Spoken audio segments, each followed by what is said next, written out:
Konnichiwa. আপনাদের সঙ্গে আছি আমি কামরুল ইসলাম আর আমি শারমিন সিদ্দিক ভুঁইয়া। আজ আমরা শিখব 22তম পাঠ। আজকের পাঠের মূল বাক্য হচ্ছে 遅くなりました。 দেরি হয়ে গেছে, অর্থাৎ আমি দেরি করে ফেলেছি বা আমি দেরিতে এসেছি। আমাদের এই আসরের প্রধান চরিত্র হচ্ছে থাইল্যান্ড থেকে আসা শিক্ষার্থী আন্না। আন্না তার বন্ধু সাকুরা এবং রড্রিগোর সঙ্গে একটি কারাওকে সেন্টারে এতটাই আনন্দের সময় কাটিয়েছে যে ফেরার সময় তার ডরমিটরি বন্ধ হওয়ার সময়সীমা রাত 11টা পেরিয়ে গেছে। তাই মূল ফটকে যখন সে পৌঁছালো তখন তার ডর্ম মাদার সেখানে দাঁড়িয়েছিলেন। চলুন তাহলে শোনা যাক 22তম পাঠের কথোপকথন। এই পাঠের মূল বাক্য হচ্ছে 遅くなりました。 আমার দেরি হয়ে গেছে।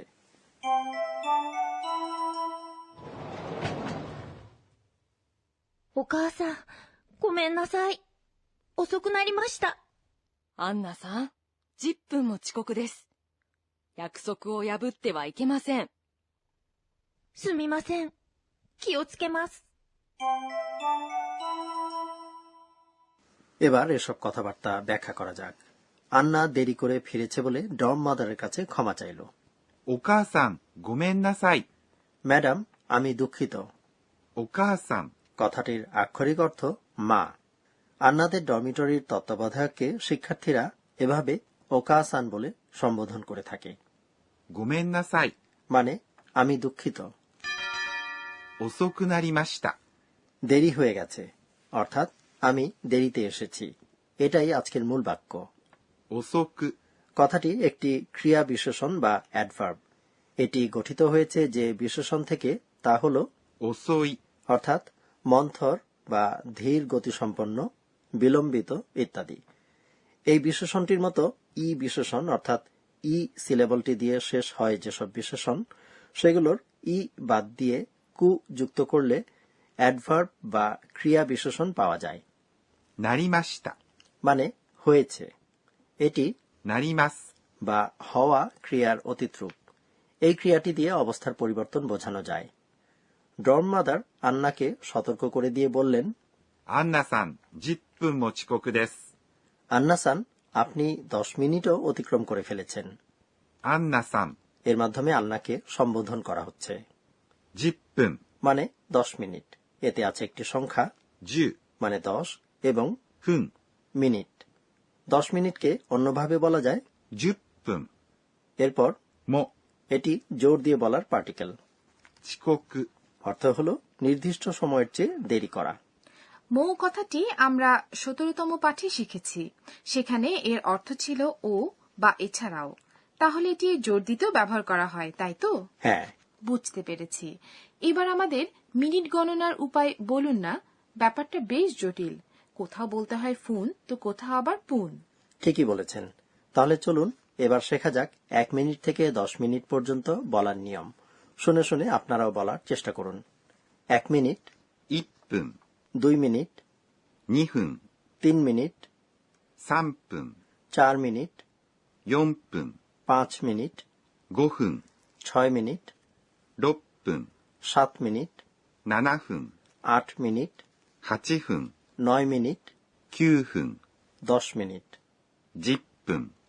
ফিরে যাই কথাবার্তায়। ডর্ম মাদার বললেন, 約束を破ってはいけません。 প্রতিশ্রুতি ভঙ্গ করো না বা প্রতিশ্রুতি ভঙ্গ করা অবশ্যই উচিত নয়। এটি দিয়ে নিষেধাজ্ঞা প্রকাশ করা হচ্ছে। 約束 মানে হল প্রতিশ্রুতি। を এটি হল কর্মপদ নির্দেশক পার্টিকেল। 破ってはいけません。 অর্থ হচ্ছে ভাঙলে চলবে না বা ভাঙা উচিত নয়। 破って কথাটি আসলে 破ります。 অর্থাৎ ভাঙা ক্রিয়াপদের তে রূপ। এভাবে যদি ক্রিয়ার তে রূপের পরে বলা হয় はいけません。 তাহলে তার অর্থ দাঁড়ায় সেই কাজটি করো না বা সেই কাজটি করলে চলবে না। いけません。 মানে করো না বা করা চলবে না। তবে শারমিনসান, এই কথাটি ব্যবহার করার সময় সতর্ক থাকতে হবে। ইকেমাসেন কথাটি একটি আদেশ বা নিষেধাজ্ঞা, তাই এটি অধস্তন লোকজনকে বলা গেলেও আপনার সমবয়সী বা ঊর্ধ্বতনদের উদ্দেশ্যে বলা যাবে না। আমি এ ব্যাপারে সতর্ক থাকব। যাই হোক, আন্না উত্তরে বলল, すみません。 আমি দুঃখিত। আচ্ছা বলুন তো, আন্না সুমিমাসেন আমি ক্ষমাপ্রার্থী এবং গোমেন্নেসাই অর্থাৎ আমি দুঃখিত এই উভয় রকম শব্দগুচ্ছ ব্যবহার করেছে। এগুলোর মধ্যে তফাৎটা কোথায়? সুমিমাসেন কথাটি গোমেন্নাসাই কথাটির তুলনায় আরও বেশি মার্জিত শোনায়। তাই কর্মস্থলে ঊর্ধ্বতন সহকর্মীদের সঙ্গে অথবা শিক্ষা প্রতিষ্ঠানের শিক্ষকদের সঙ্গে কথা বলার সময় আমরা ক্ষমা চাওয়ার ক্ষেত্রে সুমিমাসেন কথাটি বলে থাকি। 気をつけます。 আমি খেয়াল রাখব। এবার চলুন আরেকবার শুনি 22তম পাঠের কথাবার্তা।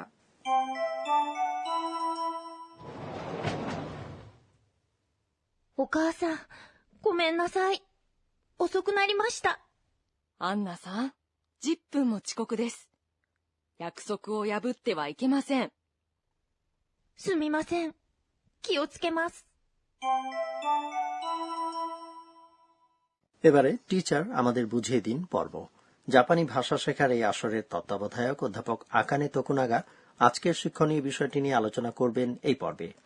আজ আমরা দেখেছি কিভাবে একটি ই বিশেষণ ওসই অর্থাৎ ধীর বা বিলম্বিত পরিবর্তনের ফলে হয়ে গেল ক্রিয়া বিশেষণ বা অ্যাডভার্ব ওসোকু।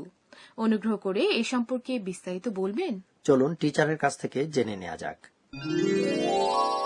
私が教えましょう。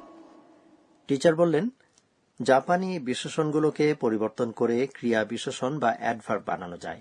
ই বিশেষণের প্রান্তীয় উচ্চারণ অর্থাৎ ই অংশটি বাদ দিয়ে কু যুক্ত করলে এটি ক্রিয়া বিশেষণ বা অ্যাডভার্ব হয়ে যায়। যেমন 早い。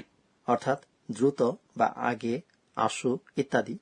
এটি বদলে গিয়ে হবে 早く。 অর্থাৎ আগে ভাগে, তাড়াতাড়ি ইত্যাদি।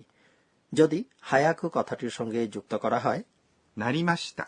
অর্থাৎ হয়েছে, তাহলে পুরো কথাটি হয়ে দাঁড়াবে 早くなりました。 মানে তাড়াতাড়ি হয়েছে। এবার না বিশেষণ সম্পর্কে বলা যাক। উদাহরণ হিসেবে 上手。 বা দক্ষ এই বিশেষণটির কথা ধরা যাক। আপনারা জেনেছেন না বিশেষণ যখন কোনো বিশেষ্য পদের আগে যুক্ত হয় তখন এদের সঙ্গে না সিলেবল যুক্ত হয়। কাজেই জোজু কথাটি হয়ে যায় 上手な。 অন্যদিকে না বিশেষণ থেকে ক্রিয়া বিশেষণ বা অ্যাডভার্ব বানাতে হলে এদের সঙ্গে শুধু জুড়ে দিতে হবে নি। কাজেই জোজু কথাটি এবার হবে 上手に。 কোনো বিষয়ে দক্ষ হয়ে উঠেছি এই কথাটির জাপানি অর্থ হবে 上手になりました。 এই ছিল টিচার আমাদের বুঝিয়ে দিন পর্ব।